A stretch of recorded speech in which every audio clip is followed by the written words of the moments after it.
Now, to really understand the stochastic method for our next topic, we need to understand how this will work, or how really the stochastic work. As per our topic, we knew that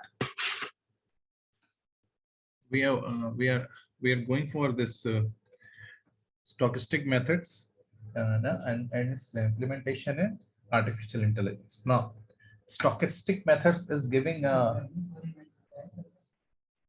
stochastic methods is giving us that part,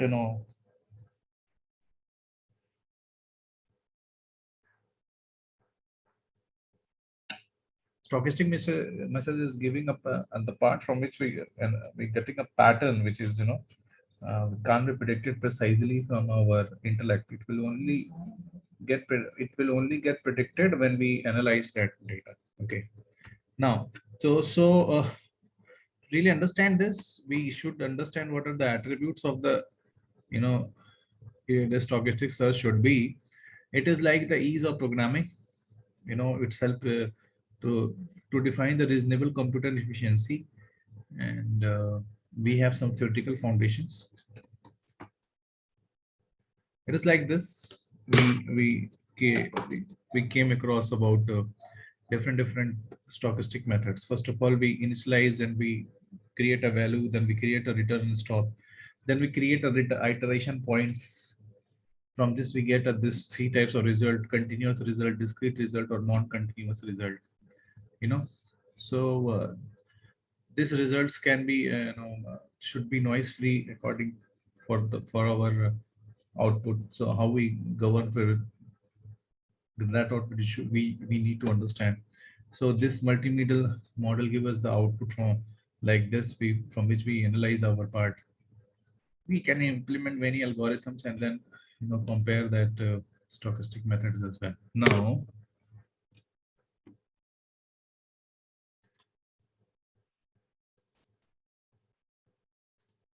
Now let's have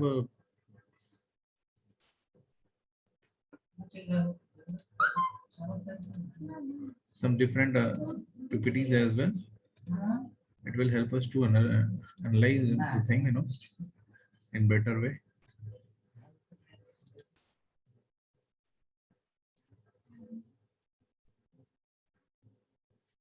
So stochastic methods are also used for the local. In the stochastic method, we use the local search and optimization actually. Okay.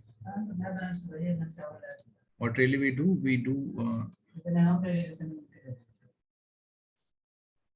local search and optimization. And this is what we stochastic methods is all about. Again, let's understand the meaning. The having a random probability distribution or pattern that may be analyzed statistically but may not be predicted precisely.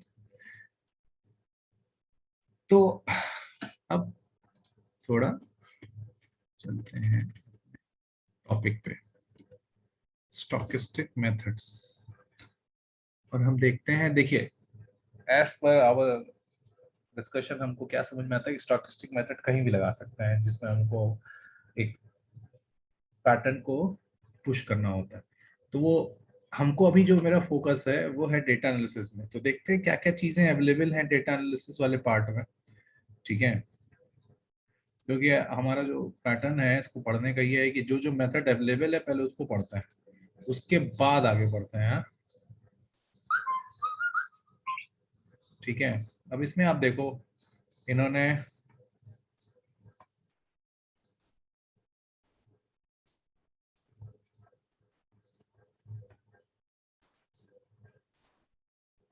Travelling salesman problem ली है जिसको हम लोग पहले से पढ़ चुके हैं, NP problem ली है, एनपी कंप्लीट प्रॉब्लम ली है। ठीक है, तो किस हिसाब की प्रॉब्लम में किस हिसाब से सर्च की ये बताया है, क्या प्रॉपर्टीज है स्टोकेस्टिक प्रॉब्लम की। बाइनरी सर्च ट्री को डेविस पुटनम स्टाइल एल्गोरिथम में कैसे पुश करते हैं। ट्रैवलिंग सेल्समैन प्रॉब्लम के थ्रू हम डेटा को सर्च करना कैसे उसमें आगे बढ़ रहा है, इसमें ये भी दिखाया जा रहा है। ठीक है,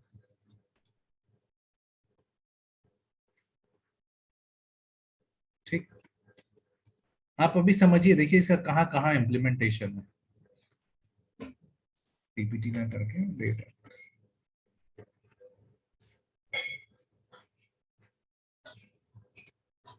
इन अपने को जानना है किसमें, फजी लॉजिक में।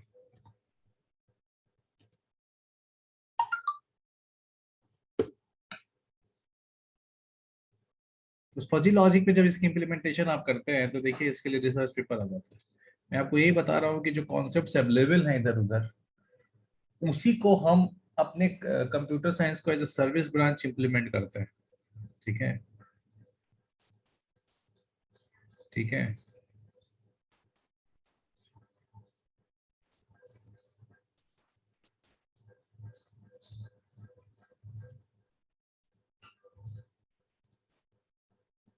तो ये यहाँ पे देखिए इस पेपर में इन्होंने जो दिया है, स्प्रिंगर का पेपर है, exploring the growth of interest in extending the theory of probability in statistics. Again अब क्या है, stochastic method, theory of probability in statistics. Probability करना है कि क्या यहाँ पे हमको इस डेटा से हमको पैटर्न मिल सकता है, फिर उसमें एल्गोरिथम लगाएंगे, एल्गोरिथम लगाने के लिए स्टैटिस्टिकल हेल्प लेंगे to allow for more flexible modelling uncertainty.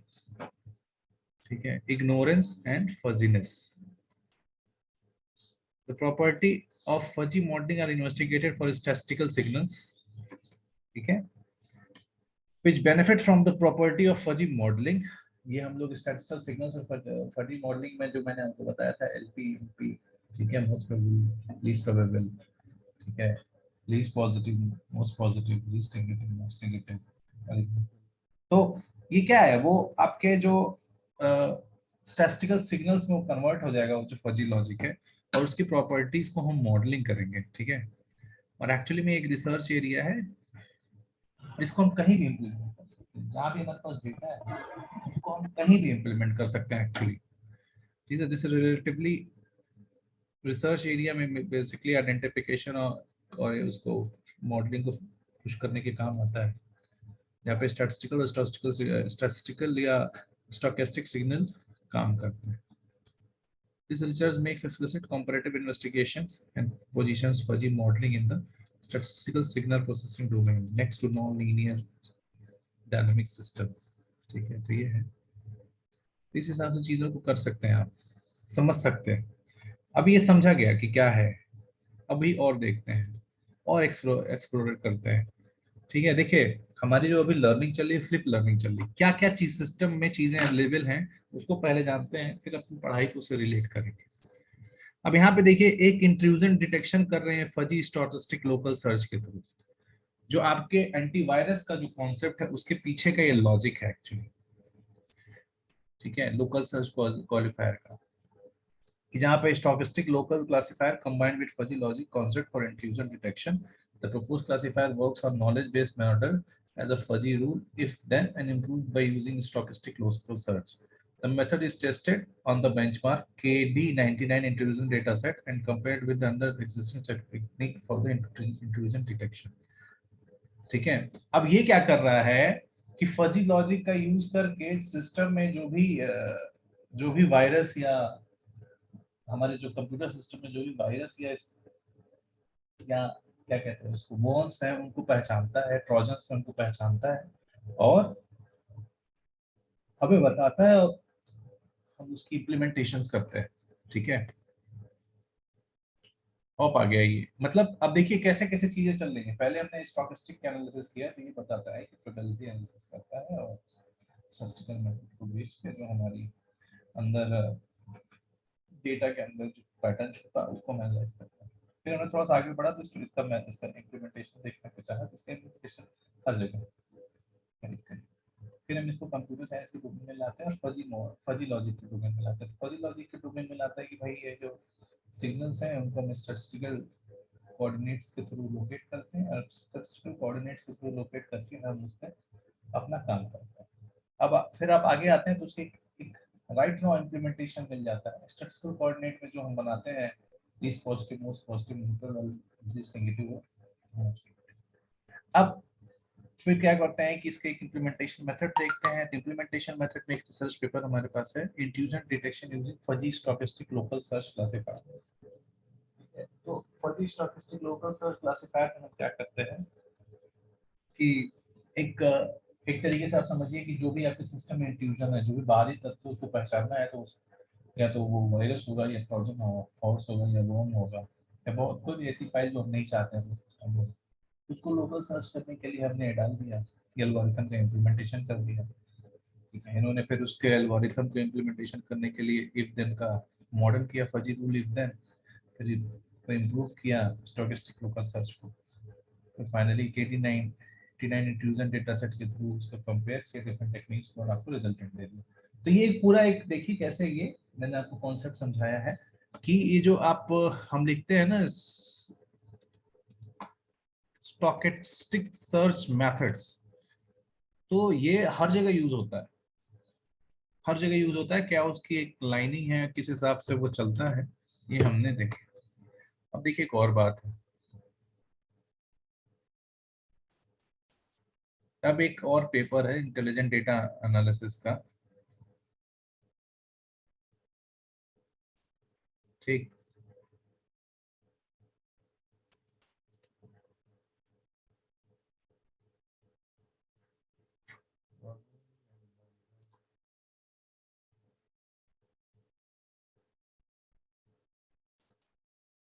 ध्यान से देखिए ये कैसे दिखा रहे हैं स्टोकेस्टिक सर्च मेथड को। इनके पास स्टोकेस्टिक सर्च मेथड जो है,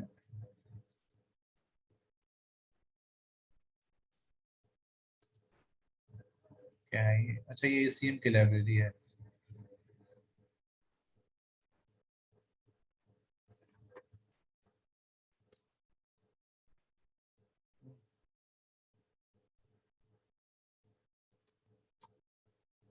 ACM हमारे कंप्यूटर साइंस का एक बहुत बड़ा जनरल है, तो अगर ये ACM में रिप्रेजेंट कर रहा है इंटेलिजेंट डेटा एनालिसिस में, तो इसका मतलब ये इम्पोर्टेंट चीज है, ये अभी राइट ट्रेंड में है।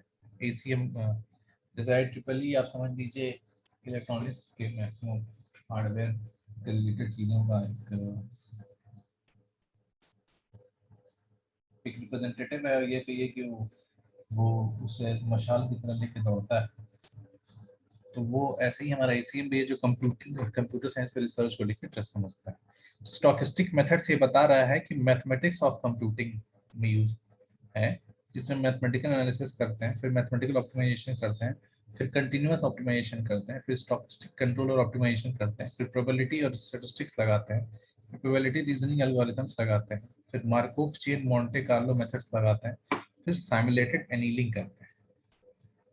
ठीक है, एक तरीका ये है। उसके लिए इनके पास कौन कौन से मेथडोलॉजीज हैं, तो बहुत सारे कंप्यूटिंग मेथडोलॉजीज हैं, जिसमें एक आर्टिफिशियल इंटेलिजेंस है, जिसमें बहुत सारे सर्च मेथड्स हैं, जिसको डिस्क्रीट स्पेस सर्च है, और गेम ट्री सर्च है, और ह्यूरिस्टिक फंक्शन कंस्ट्रक्शन। तो ये इन्होंने एक किताब छाप रखी है इंटेलिजेंस सिस्टम की, 2003 में इन्होंने डाला था। अच्छा गौर कीजिए आप कि जितने भी कॉन्सेप्ट आ रहे हैं 2000 2003 2003 2004 के अराउंड में ही मार्केट में पब्लिश होना शुरू हुए थे, तो उसके बाद इन पे काम करने लोग शुरू किए थे। ठीक है,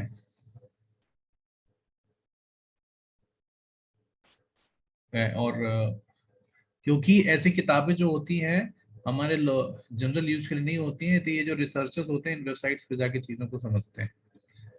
ठीक, अब आ गया ये, तो ये एक चीज हो गई। अब आ गया, थोड़ा सिंपल क्वेश्चन में भी पढ़ते हैं।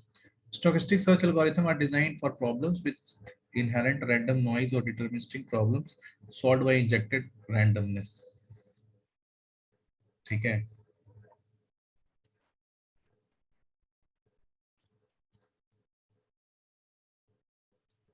तो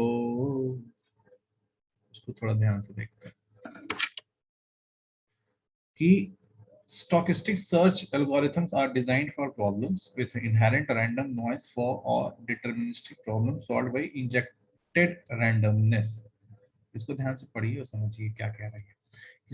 स्टोकेस्टिक सर्च एल्गोरिथम एक ऐसा एल्गोरिथम है जिसको हम डिजाइन करते हैं प्रॉब्लम के लिए, जिसके अंदर इनहेरेंट रैंडम नॉइज होती है। इनहेरेंट जो है रैंडम नॉइस होती है, या डिटर्मिनिस्टिक, हम इसके एक जो डिटर्मिनिस्टिक प्रॉब्लम है हम उसमें रैंडमनेस को इंजेक्ट करके सॉल्व करते हैं। या तो उस डेटा सेट में इनहेरेंट रैंडमनेस हो जिससे हम पैटर्न निकालें, या तो हम पैटर्न हम उसको ना डिसरप्ट कर देंगे इधर उधर। तो in structural optimization, these problems with uncertainty of design variables or those where adding random perturbation to deterministic design variables is the method to perform the search. Methods to perform the search. The search favor design with a better performance. An important feature of a stochastic search algorithm is that they can carry out broad search of the design in space and thus avoid local optima.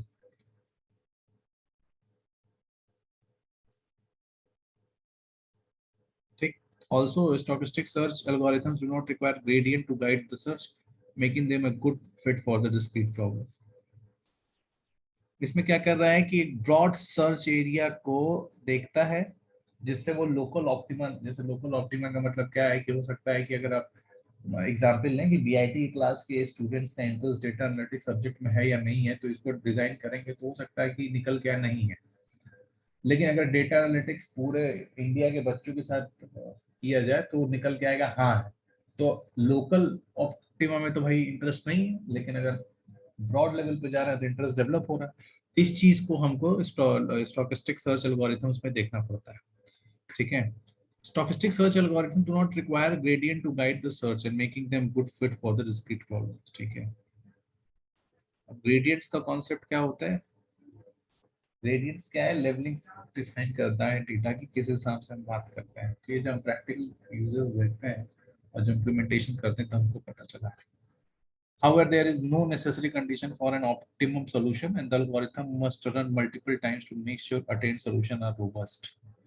बहुत बार चला के ठोक पीट के देखते हैं कि जो सोल्यूशन है वो रोबस्ट है, तब क्योंकि हमको सीधे इसमें इम्प्लीमेंटेशन मॉड्यूल में ले जाना होता है। जैसे आपने देखा अभी एग्जांपल कि इंट्रूजन डिटेक्टर सिस्टम में हम स्टोकेस्टिक मेथड्स का यूज कर रहे हैं। ठीक है। For constraint data difficult to be formulated explicitly, a true false check straightforward to implementation. Randomly perturbed designs are checked against constraint, and only for those passing the check will enter the stage of performance evaluation. Okay, stochastic search can be applied on design of the population theme using example SC और GA।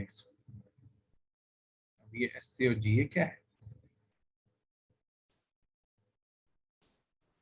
से GA को तुरंत आप समझिए।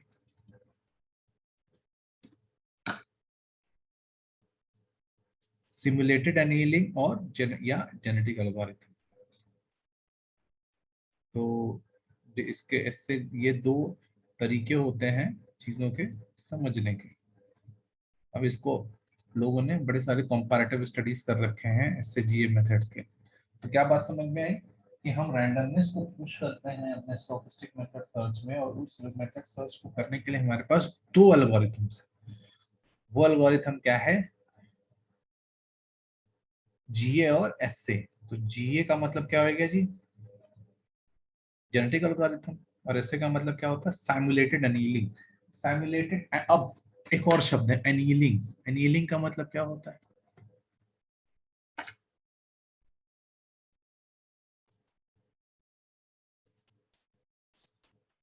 Annealing का मतलब है कि हीट मेटल और glass allowed it to cool slowly in order to remove internal stress and toughen it.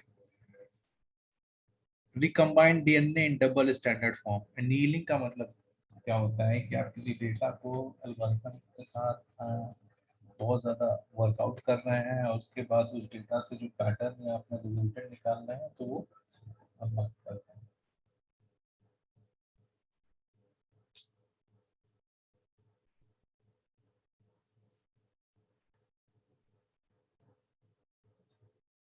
तो ये अनियलिंग का स्टेप ये होता है कि जो उसके अंदर से आप रैंडमनेस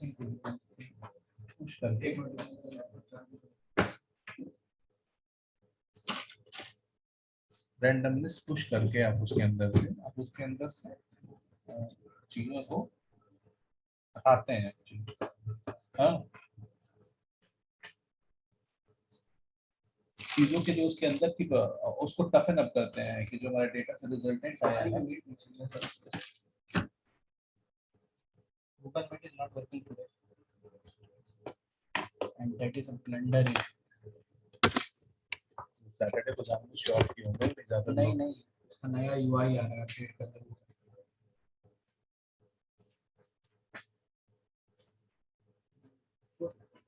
तो zoom zoom zoom zoom zoom zoom zoom जरा। तो ठीक है, तो अब जूम जूम जरा के जो हमने अभी बोला, तो उसमें ये है कि चीजों को ये समझना होता है इसमें कि इंटरनल स्ट्रेस को हटाना है। तो डेटा का इंटरनल स्ट्रेस क्या होगा? डेटा का इंटरनल स्ट्रेस क्या है? रैंडमाइजेशन है, उसमें से हमको एक पैटर्न निकालना है, और नहीं है तो हम उसको पुश करके निकालेंगे। समझ रहे हैं बात को आप? तो ऐसा काम है। अब ये जो कंपैरिजन है थोड़ा ध्यान से देखिए, दो तरीके का प्रॉब्लम होता है। तो आप डेटा में जब डेटा स्ट्रक्चर जब वो पढ़े होंगे, अरे डेटा स्ट्रक्चर में भी आया होगा और आपके डा में भी आया होगा, ट्रैवलिंग सेल्समैन प्रॉब्लम, जिसमें आप ऑप्टिमल सोल्यूशन ढूंढना होता है। ठीक है, तो यहाँ पे आपको ये देखना होगा कि ट्रैवलिंग सेल्समैन प्रॉब्लम एक्चुअली में क्या होती है, पहले समझ लेते हैं। ठीक है, ट्रैवलिंग सेल्समैन प्रॉब्लम क्या होती है समझ लेते हैं।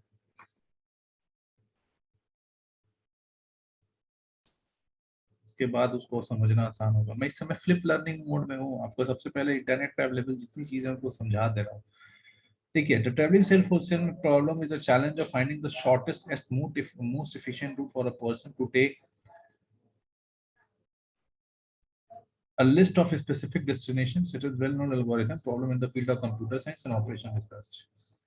Okay, and there is obviously a lot of different tools to choose from.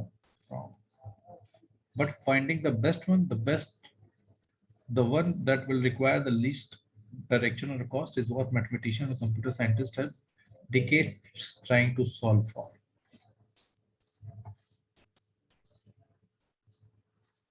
ठीक है, तो बेस्ट सोल्यूशन के लिए सब मामला चलता है, हम बेस्ट और ऑप्टिमल सोल्यूशन कैसे निकालना है।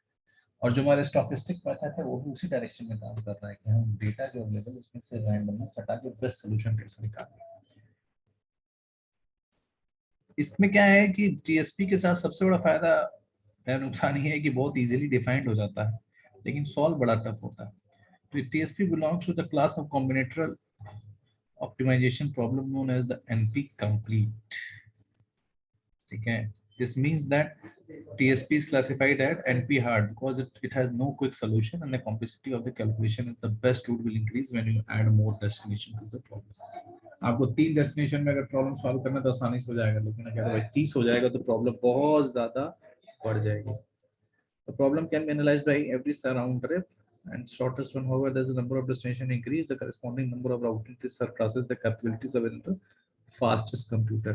With 10 destination, there can be 3 lakh round trips in permutation and combination. With 15 destination, the possible round trips could exceed 87 billion. ठीक है, तो आप उसमें क्या करते हैं, बेस्ट अप्रोच को फाइंड आउट करते हैं कि मेरे इस पर्टिकुलर प्रॉब्लम में डेटा में जो हम इस डेटा के महासागर से जो हम सर्च कर रहे हैं, best of the best solution को सर्च करें। ठीक है, और उसके कुछ सॉल्यूशंस उन्होंने बताया कि भाई ब्रूट फोर्स मेथड है, आप अप्लाई करिए, कैलकुलेट करिए, जो भी है देखा जाएगा। ब्रांच एंड बाउंड मेथड में क्या होता है कि आप उसको डिफरेंट सीलोज और सेक्ट में तोड़ देते हैं, उस हिसाब से चलते हैं। फिर आता है nearest neighbour method. Nearest neighbour मतलब होता है आपके यहाँ चले, उसके अगल बगल के जितने नेबर है वहां पे फिर best of the best condition में कौन सा हमारे साथ रिलेटेड, उसके आगे बढ़ते हैं, फिर उसके आगे की चीजें देखते हैं। तो ये सब चीजें आती हैं आपके टीएसपी प्रॉब्लम। अब ये प्रॉब्लम को हम सॉल्व करेंगे जेनेटिक एल्गोरिथम और this one annealing, simulated annealing के में।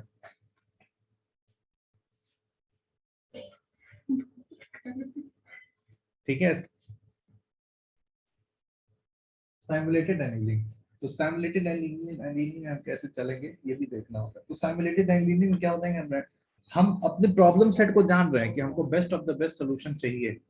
तो best of the best solution को फाइंड आउट करने के लिए हम अपना different search algorithms use करते हैं, brute force, divide and bound, या nearest neighbor methods हैं, उनको यूज करके हम ये stochastic methods को implement करते हैं, like GNSA। तो अब आगे आते हैं एक्चुअली में जीए क्या होता है। तो अब मेरे ख्याल से आपको थोड़ा बहुत समझ में आया होगा कि क्या चीज होती है। अब मेथड्स की बात करते हैं।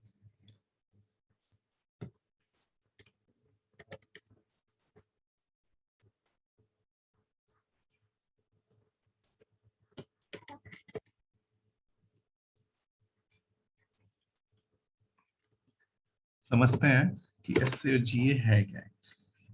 तो सारे हम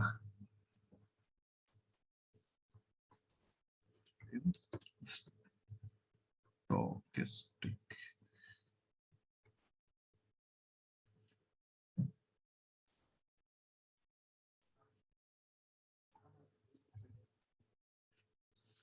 इंडियन क्लासिक पूरा लिखते हैं।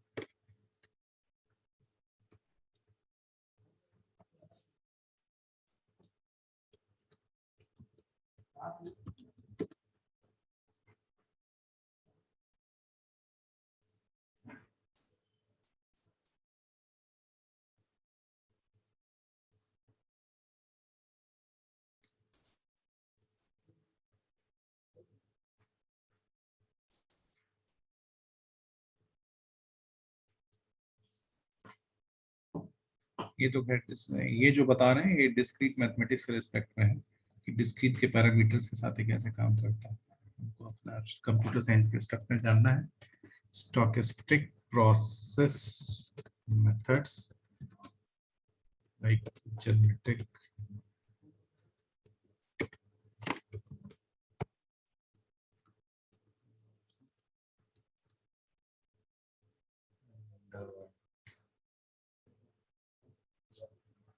annealing,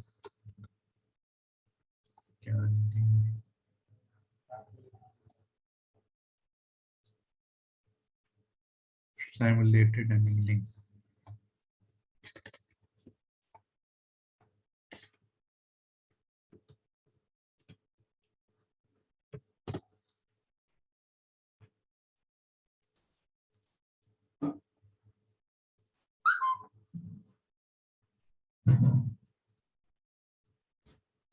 स्टोकेस्टिक एल्गोरिथम क्या है भाई,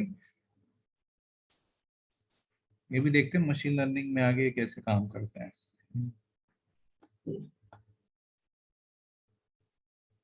देखिए ये रिसर्च एरिया है, अभी इसमें काम चल ही रहा है, आप भी इसमें अपना काम कर सकते हैं।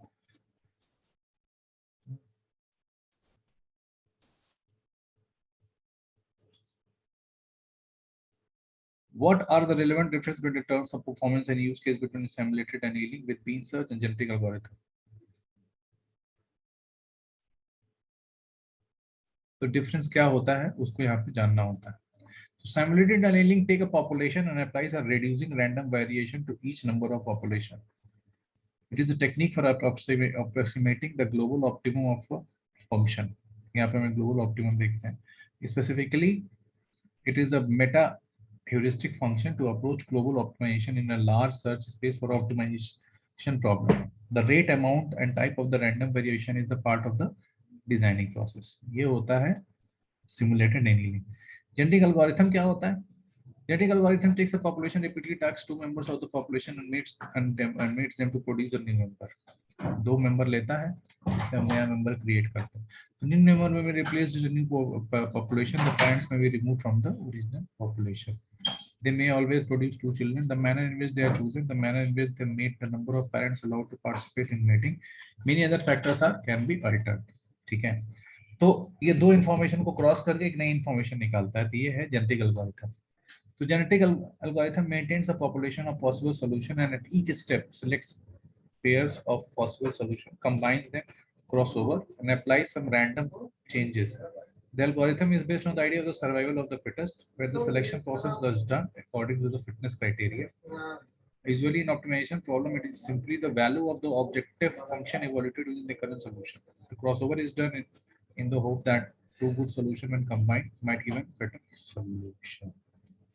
ओके। लेकिन साइमल्टेनियस एनीलिंग में क्या होता है कि एक सोल्यूशन पकड़ता है, उसकी स्पेस की पॉसिबिलिटी को देता है और हर बार उसमें इटरेशन मूव करता है, उसकी नेबरिंग जितने भी डेटा सेट है उसको कनेक्ट करते हुए चला जाता है। Solution and state in the current one according to the same probability is decays over time. This is different from the heuristic search. Say greedy search. In that it is different suffer from the problem of the local optimum क्योंकि वो stuck हो जाता है एक ही जगह बार बार घूम रहा है। It cannot get unstuck from cases where all neighbor solutions are worse than the correct one. तो ये एक difference है, बहुत प्यारा difference है। ठीक है, तो यहाँ तक मुझे आपको समझ में आया होगा कि कैसे हम लोगों ने पूरे एक जर्नी करनी है, कैसे स्टॉकिस्टिक मेथड को जाना, स्टॉकिस्टिक मेथड से क्या होता है कि भैया आप रैंडम प्रोबेबिलिटी यूज करते हैं, कुछ करते हैं और चीज़ों को समझने की कोशिश करते हैं, देखा कि भाई वो कहाँ यूज होता है। तो ये स्टैटिस्टिकल मेथड्स है, यहाँ से पता चलता है हमको, इसके स्टैटिस्टिकल टेक्निक्स है जिसके बड़ी सारे जगहों पे इसको हम यूज कर सकते हैं।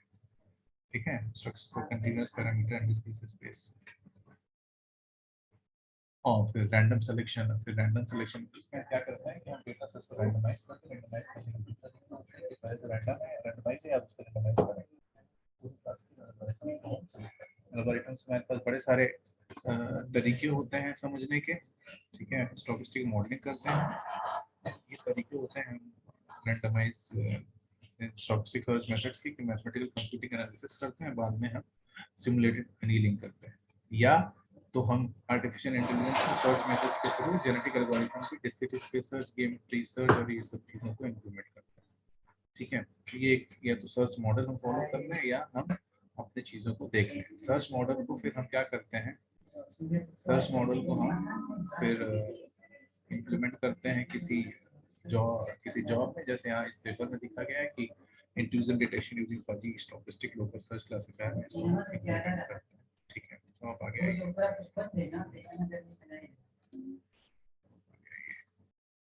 फिर फाइनली इसको हम देखते हैं कि कैसे ये इम्प्लीमेंट होता है। तो हम एक बेसिक प्रॉब्लम देखते हैं पीएचपी का ट्रेनिंग सेल्समैन प्रॉब्लम में। हम इसके जो दो मेथड्स के टाइप है आपके, एक जेनेटिक एल्गोरिथम और दूसरा सिमुलेटेड एनीलिंग, उसमें कैसे पुश करते हैं। फिर फाइनली हम जेनेटिक एल्गोरिथम और उसके बीच में डिफरेंस देखते हैं, एक्चुअली में जेनेटिक एल्गोरिथम और उसके डेफिनेशन में है क्या। फाइनली इसका बिहेवियर को हम देखते हैं स्टोकेस्टिक मेथड्स को मशीन लर्निंग में। तो इसमें क्या होता है कि भाई आप वेरिएबल डिफाइन करते हैं, स्टोकेस्टिक लेते हैं और मशीन एल्गोरिथम को कंबाइन करके आप अपना डेटा सेट से अपने आउटपुट को निकालने की कोशिश करते हैं। तो एक छोटा सा इंट्रोडक्शन है फ्लिप लर्निंग के थ्रू। आई होप आपको ये स्टोकेस्टिक समझ में आया।